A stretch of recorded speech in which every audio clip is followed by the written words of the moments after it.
Manipur News.cn maikaidagi mayamgi mafamda marugi pausing pijari. Ahanbada ngasi Burmada kutuknabgi thokdokta CNDF ta yawba kuki masa kap liang tang kauba amasu sikre hai. Makata aba pauda MU da exam hall da oza nupana mairoi nupi masa singda body search tawi haibi wahudagi sarangnaba tholakre. Mairoi singda maong tadaba thabak chathaki haina SARS tholakliba Manipur University gi Department of Teacher Education gi mahiroi nupi masa singna phongdorapagi matung inna tha asigi tang marida BEd second semester exam pangthokpada flying squad oina lakiba MCA Department gi oza nupa anina mahiroi nupi masa singda exam hall manungda oza nupi leina body search torokiba adubu achumba wayal ama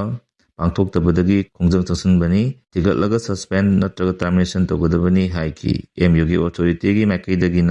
maikaidagi phongdorakpana inquiry tauba hokre inquiry report nonginida laklagani hai maduda achum aran khangba ngamgani madugi matung inna thabak pakhatlagani phongdorakli tungda mairoi singna MU authority ga punna wari su sanaki hairi makha taba paw amada thangna thinbadagi soklaba nupa masa layengba pubugi mahutta wahang pahangba video nambasing hagadori Kaibul Police Station manung chanba thanga khunjemda ngarang nungthil lesabi amana thana thinbadagi lemai da olaga chaina khangli sokwa adubu nupa khrana wahang pahang chathadana leiba amasung video footage namlaga leithokpasing adu police na phagadori police officer amana hai marai bak thiraba nupa aduna matam chana hospital da pukatna layenglamlabi inglambasu yai haibashi mahak chu thajei lemai da olaga leiriba mi adubu minung sida yungpam oirga hospital phawba pukatna layengbibagi mahutta sibagi matong ngahanbadawna thokkibadu sathiba crime amo oina miyamna longnei maram aduna thokdoktuda senaribasing adu saman tonaba khankre panbayabadi police custody da remand logduna leiribi nupi adu Kwakitel Konjeng Lakaidagi Pinky Kawi mahana thanga thinduna harkaba nupa aduna Palace compound dagi Laisang Them Maitei Salai Thiam Jaikumathoini makha taba paw amada Myanmar da junta na control toriba saruk asi sa da kumathoi khakta ngaire hokiba sei solisingani kumathoi da Myanmar da military junta na ku toduna sakti passion khiba adugi mayukta pro democratic arms group singna satarakiba arms struggle asigi manung chana Myanmar leba asigi sa da nifuni thoidi rebels gi control makha da laikre Chada kuntra tarena rebel sina makoi gi area oina control tawnaba honabada akano ongda khut thonari aduga sakti pairiba military junta na control toriba jaga asina sada kunmatoi khakta ngaire haina BBC gi investigation report amana phongtokli makata na hairibana Arakan Army Rakhine gi Southeastern Forest Province gi township Tara ki manungda tara mari control tokre China gi fanna kauka phayungda paikaliba DC port town asibu rebelsing asina loksana na bakan mongda attack chathari province capital amasung Chetore gi big town port amasung Anawans smaller town asi amakha army gi control makhada leiri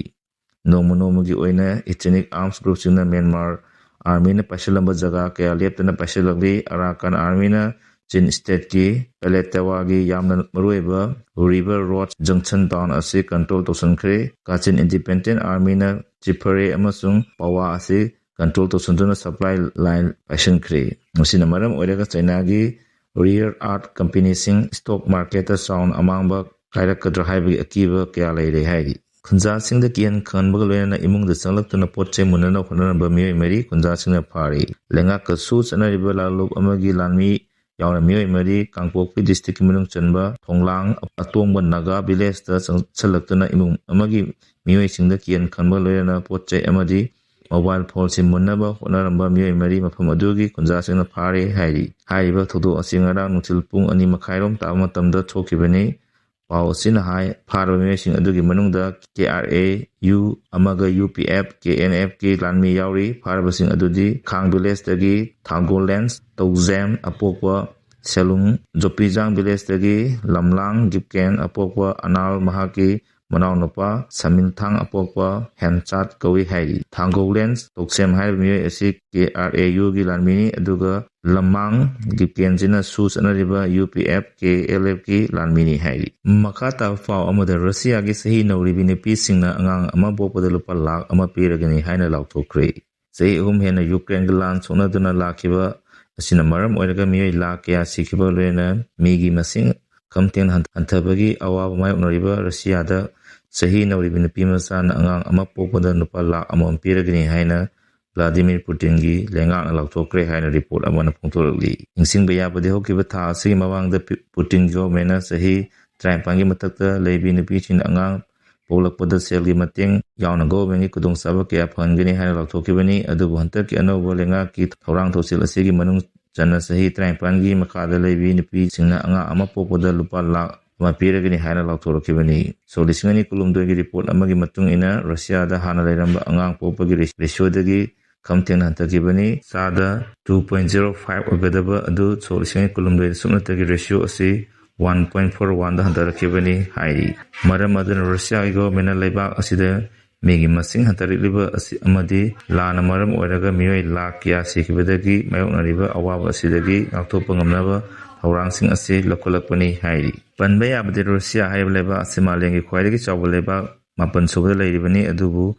ꯑꯁꯨꯛ ꯆꯥꯎꯈ꯭ꯔꯕ ꯂꯩꯕꯥꯛ ꯑꯁꯤꯅ ꯃꯤꯒꯤ ꯃꯁꯤꯡ ꯈꯪꯍꯟ ꯍꯟꯊꯔꯛꯄꯗꯒꯤ ꯂꯩꯉꯥꯛꯅ ꯇꯨꯡꯒꯤ ꯌꯦꯡꯂꯒ ꯃꯤꯒꯤ ꯃꯁꯤꯡ ꯍꯦꯟꯒꯠꯅꯅꯕ ꯊꯧꯔꯥꯡ ꯀꯌꯥ ꯄꯥꯏꯈꯠꯂꯛꯈꯤꯕꯅꯤ꯫ ꯀꯅꯥꯒꯨꯝꯕ ꯑꯣꯔꯒꯅꯥꯏꯖꯦꯁꯟ ꯅꯠꯇ꯭ꯔꯒ ꯂꯅꯥꯏ ꯃꯤꯑꯣꯏꯁꯤꯡꯅ ꯔꯁꯤꯌꯥꯗ ꯂꯩꯔꯤꯕ ꯅꯨꯄꯤꯁꯤꯡꯅ ꯂꯨꯍꯣꯡꯗꯅꯕ ꯑꯃꯗꯤ ꯑꯉꯥꯡ ꯄꯣꯛꯇꯅꯕ ꯏꯟꯁꯤꯟꯕꯒꯤ ꯊꯕꯛ ꯇꯧꯔꯝꯂꯕꯗꯤ ꯑꯍꯛꯄ ꯆꯩꯔꯥꯛ ꯄꯤꯒꯅꯤ ꯍꯥꯏꯅ ꯂꯥꯎꯊꯣꯛꯈꯤꯕꯁꯨ ꯂꯩꯈ꯭ꯔꯕꯅꯤ꯫ ꯍꯦꯟꯅ ꯉꯛꯂꯤꯕꯅ ꯔꯁꯤꯌꯥ ꯒꯚꯔꯟꯃꯦꯟꯠꯅ ꯑꯉꯥꯡ ꯄꯣꯛꯄꯗ ꯁꯦꯜꯒꯤ ꯃꯇꯦꯡ ꯄꯥꯡꯕꯒ ꯂꯣꯏꯅꯅ ꯇꯣꯉꯥꯟ ꯇꯣꯉꯥꯟꯕ ꯈꯨꯗꯣꯡꯆꯥꯕ ꯄꯤꯒꯅꯤ ꯍꯥꯏꯅ ꯂꯥꯎꯊꯣꯛꯂꯕꯁꯨ ꯍꯧꯖꯤꯛ ꯐꯥꯎꯕ ꯂꯩꯕꯥꯛ ꯑꯁꯤꯗ ꯊꯣꯏꯅ ꯃꯤꯁꯤꯡ ꯍꯦꯟꯒꯠꯂꯛꯄ ꯎꯗ꯭ꯔꯤ ꯑꯃꯗꯤ ꯂꯩꯉꯥꯛꯀꯤ ꯊꯧꯔꯥꯡ ꯑꯁꯤꯕꯨ ꯃꯥꯏ ꯄꯥꯛꯄ ꯑꯣꯏꯗ꯭ꯔꯤ ꯍꯥꯏꯔꯤ꯫ ꯑꯃꯔꯣꯝꯗ ꯔꯁꯤꯌꯥ ꯍꯥꯏꯔꯤꯕ ꯂꯩꯕꯥꯛ ꯑꯁꯤꯗ ꯆꯍꯤ 53ꯒꯤ ꯃꯈꯥꯗ ꯂꯩꯔꯤꯕ ꯅꯨꯄꯤꯃꯆꯥꯁꯤꯡꯅ ꯑꯉꯥꯡ ꯄꯣꯛꯄꯗ ꯁꯦꯜꯒꯤ ꯃꯇꯦꯡ ꯄꯥꯡꯒꯅꯤ ꯍꯥꯏꯅ ꯂꯥꯎꯊꯣꯛꯇꯨꯅ ꯃꯤꯒꯤ ꯃꯁꯤꯡ ꯍꯦꯟꯅꯕ ꯍꯣꯠꯅꯔꯤꯕ ꯑꯗꯨꯕꯨ ꯁ꯭ꯄꯦꯟ ꯍꯥꯏꯔꯤꯕ ꯂꯩꯕꯥꯛ ꯑꯁꯤꯗꯁꯨ ꯃꯤꯒꯤ ꯃꯁꯤꯡ ꯍꯟꯊꯔꯛꯂꯤꯕ ꯑꯁꯤꯗꯒꯤ ꯀꯣꯛꯅꯕꯒꯤꯗꯃꯛꯇ ꯑꯇꯣꯞꯄ ꯂꯩꯕꯥꯛꯇꯒꯤ ꯃꯤ ꯀꯧꯁꯤꯟꯗꯨꯅ ꯂꯩꯍꯟꯕ ꯑꯃꯗꯤ ꯊꯕꯛ ꯄꯤꯅꯕꯒꯤ ꯊꯧꯔꯥꯡ ꯐꯥꯎꯕ ꯄꯥꯏꯈꯠꯄ ꯍꯧꯈ꯭ꯔꯦ꯫ ꯔꯁꯤꯌꯥꯗ ꯀꯔꯤꯒꯨꯝꯕ ꯅꯨꯄꯤ ꯑꯃꯅ ꯑꯉꯥꯡ 10 ꯅꯠꯇ꯭ꯔꯒ 10ꯗꯒꯤ ꯍꯦꯟꯅ ꯄꯣꯛꯄ ꯃꯃꯥ ꯑꯣꯏꯕꯁꯤꯡꯅ ꯑꯋꯥꯡꯕ ꯊꯥꯛꯀꯤ ꯃꯥꯗꯔꯍꯨꯗ ꯃꯦꯗꯜ ꯑꯦꯋꯥꯔꯗ ꯄꯤꯗꯨꯅ ꯏꯀꯥꯏ ꯈꯨꯝꯅꯕ ꯎꯠꯄꯒꯤ ꯊꯕꯛꯁꯨ ꯄꯥꯏꯈꯠꯄ ꯍꯧꯈ꯭ꯔꯕꯅꯤ꯫ ꯑꯗꯨꯕꯨ ꯂꯥꯏꯕꯛ ꯊꯤꯕꯗꯤ ꯔꯁꯤꯌꯥ ꯒꯚꯔꯟꯃꯦꯟꯠꯅ ꯃꯤꯁꯤꯡ ꯍꯦꯟꯒꯠꯅꯕ ꯄꯥꯏꯈꯠꯄ ꯊꯧꯔꯥꯡ ꯃꯥꯏ ꯄꯥꯛꯄ ꯉꯝꯗ꯭ꯔꯤ ꯍꯥꯏꯔꯤ꯫ ꯍꯧꯖꯤꯛ ꯐꯥꯎꯕꯒꯤ ꯑꯣꯏꯅꯗꯤ ꯃꯔꯨꯑꯣꯏꯕ ꯄꯥꯎ ꯄꯤꯖꯕ ꯃꯇꯥꯡ ꯑꯁꯤꯗ ꯂꯣꯏꯖꯔꯦ꯫ ꯃꯈꯥ ꯇꯥꯕ ꯑꯞꯗꯦꯠꯀꯤꯗꯃꯛ ꯃꯌꯥꯝ ꯄꯨꯟꯅ ꯉꯥꯏꯃꯤꯟꯅꯁꯤ꯫ ꯂꯣꯏꯅꯅ ꯆꯦꯅꯦꯜ ꯑꯁꯤꯕꯨ ꯅꯨꯡꯁꯤꯕꯤꯗꯨꯅ ꯂꯥꯏꯛ ꯑꯃꯗꯤ ꯁꯕꯁꯀ꯭ꯔꯥꯏꯕ ꯇꯧꯕꯤꯔꯝꯃꯨ꯫